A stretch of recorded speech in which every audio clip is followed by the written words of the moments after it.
at 8. Both of those proceedings are in person. And Your Honor, if I could address bond. Ma'am. It's come to my attention that Mr. Evans has contacted the victim's listed number from his PIN in the jail about 10 times with 48 attempts. The most recent completed call was on March 2nd. So at this point, I'm going to ask for phone privileges and texting privileges to be revoked. Your Honor, it's our information that he was making these calls in relation to DTE, his daughter, his stepdaughter, Cormora Evans, informed him that the family's DTE energy had been shut off, and he was making arrangements to have family member, his sister, Kathy Ann Evans, go over, pay the bill so that the services could be restored. And it got cut back on. And it was turned back on. And Your Honor, I did want to note, in the one call I listened to, I did not hear mention of DTE. I also have concerns given that he had the bond violation when he was out of custody, said he was going there to help pay bills. Is now in custody for this violation of the no contact order, was told not to contact her, and then was contacting her. At this point, first time. But I'm unclear. Why would the stepdaughter call him? Need to be contacted? He was calling his stepdaughter. 313-756-0770. But Cormora Evans. Stepdaughter. Are you saying it's a landline? It's or is it a cell phone? It's cell phone. It's her cell phone. Whose cell phone? It's her cell phone. Her being whom? The daughter. But that's not the number that was called. That is the number that is called, Your Honor, and that was the number that's listed for the victim in the police report. And from the conversation, I'm not sure. Yeah, ain't no shit. But Your Honor, the stepdaughter informed him that they had $196 bill that was passed due. Services, electric services, I'm sorry, DTE was shut off, and the stepdaughter needed to How many calls were there? 10 completed calls, 48 attempts that were not completed. I hear what you're saying, but I don't know that it would take 10 calls to do that. Well, they had to go back and forth because What? the stepdaughter had to contact his sister, Kathy Ann Evans, who lives in Toledo, to come up and make arrangements for the payment. Kathy Ann Evans is his sister, 440-619-9656. She's helping the family out while he's incarcerated so that This is where the judge starts digging deeper. The defense says the calls were simply about keeping the lights on at home, literally. But think about it. How many phone calls does it really take to pay an electric bill? 2, maybe 3. When the number jumps to 10 completed calls and 48 attempts, the explanation starts to look a lot less convincing. And in court, credibility is everything. they can eat. I keep all of that, but I'm just trying to. Why is there going to need to be 40 attempts and 10 completed calls to get this accomplished? I can't speak to that. All I can speak to is the urgency in his mind to keep the family, the utilities on. It's cold outside, Your Honor.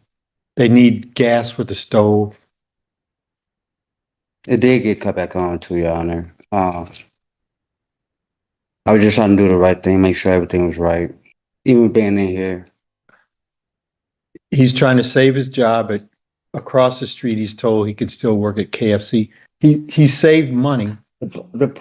I get all of that, and I can appreciate it. And maybe if there had been 2 or 3 calls trying to get that arranged, one could do that. But was DTE mentioned in any of the calls? I didn't get a chance to listen to all the calls, Your Honor. The most recent call I listened to was the one that occurred on 32, and that was mention of you hurt me, I love you, things like that.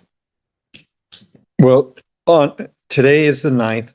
The DTE situation occurred around last Monday, the 2nd, Your Honor. Yeah, but that's not what he's talking about when he's on the phone in that call. And there were calls. That was a different thing.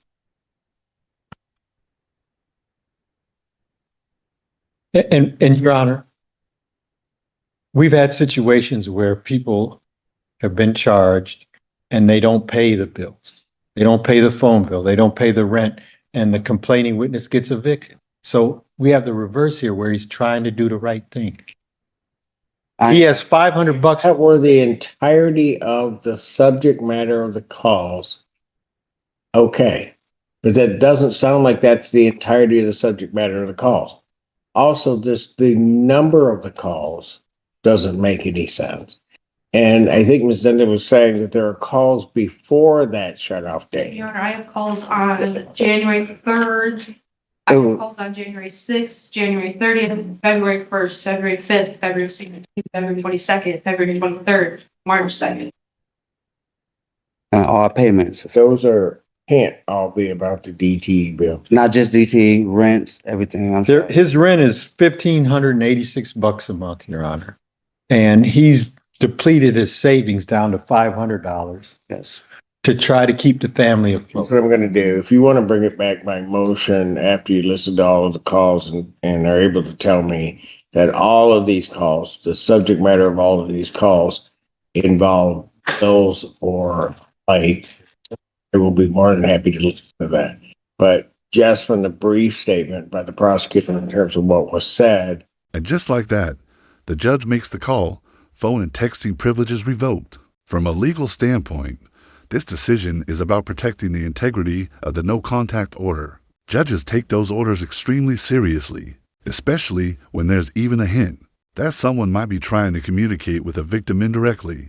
It's a reminder that even from behind bars, every call is monitored and every action has consequences.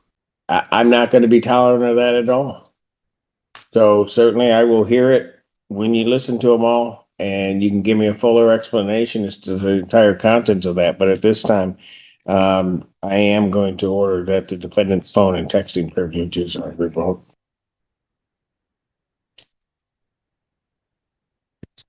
Thank you. Court calls case Tool versus Jeremiah Driscoll. Haley said on behalf. Your Honor. Ron Brown appearing on behalf of Mr. Driscoll. Just keep your hands out your pocket. Your Honor, thank you for the opportunity. He was on the 1 o'clock docket, but I notified the court that he wanted to be heard in person. This is his chance to tell the court why he believes he's a good candidate for early discharge from probation. Go ahead. That's correct. Go ahead. Yes. Mr. Driscoll, state your name for the record, Judge. I am Jeremiah Driscoll. Thank you. Here's a clear on behalf of probation. Your Honor, Mr. Driscoll is before the court for a review hearing. He did submit a request for an early discharge from probation. Mr. Driscoll has completed 12 months of a 24-month term. He has completed the domestic violence program, paid all of his fees, and is reporting as directed. I did reach out and speak with the victim in this case. She is supportive of the early release request. Probation would defer to the court as to the defendant's request. And has a statement for you. Go ahead. Good afternoon, Your Honor. I just want to say that I learned a lot over this year. I have no control over no situation that that's not me. Only thing I have control over is myself and no one else. And, taking the time out, sometimes you gotta just separate yourself, just like even on social media, you gotta separate yourself. You can't just be on there all the time. So like I learned a lot this past year, and I feel like, that I just want to move forward, and keep making the best decisions. So I'm not going to see you again. No. Only time I might see you is on the internet. That's it. That was fair. I wasn't asking for that, but I got it. Thank you. All right. Again, as I look through and I'm looking through the file, it is clear to me that, as you go through this, there was not one. And actually had gotten yourself to the point where each of the proceedings after the first one or second one, we were able to waive your appearance because you were doing so well. Yeah, thank you, Your Honor. Through that. So, since the victim is also supportive of this call.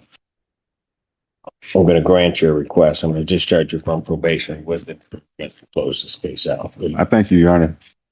Your Honor, may I Yeah. he wants TV stars, saying, Yeah. autograph. What's your autograph? My autograph. I can't. You are famous, Oh, I'm not Your Honor. here doing my job. I just meant, okay.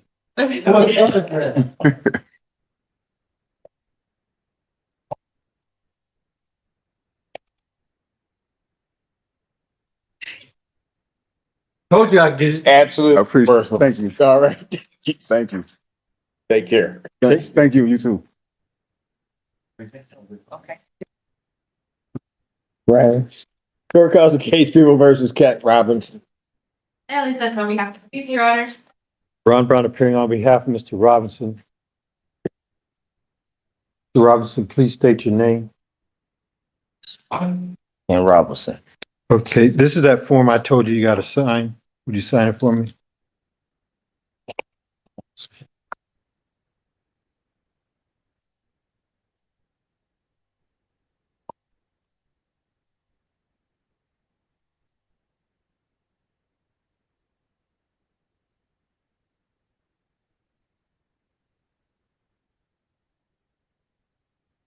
He's pleading as charged, DV.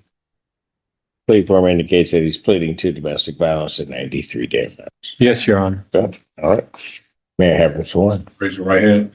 Solemnly swear to affirm the testimony you're about to give will be the truth, the whole truth, and nothing but the truth, so help you God. Yes. State your name, please. Ken Robinson.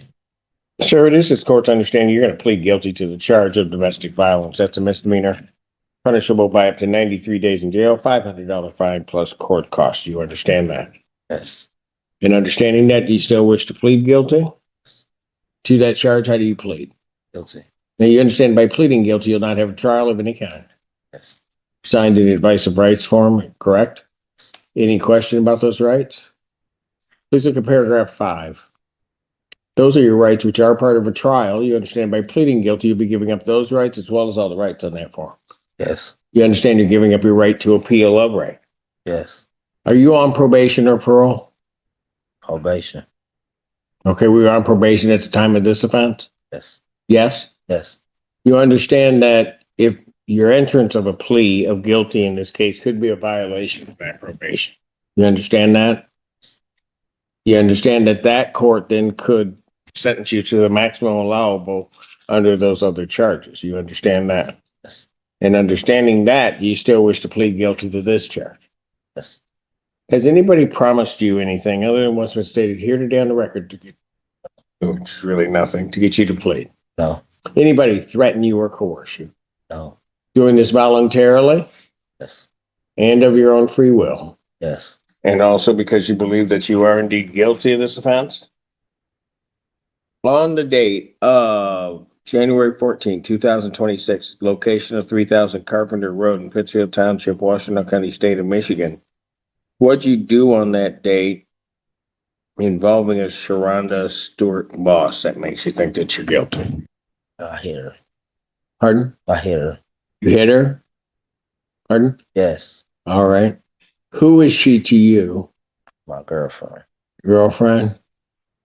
And when you hit her, you did that intentionally?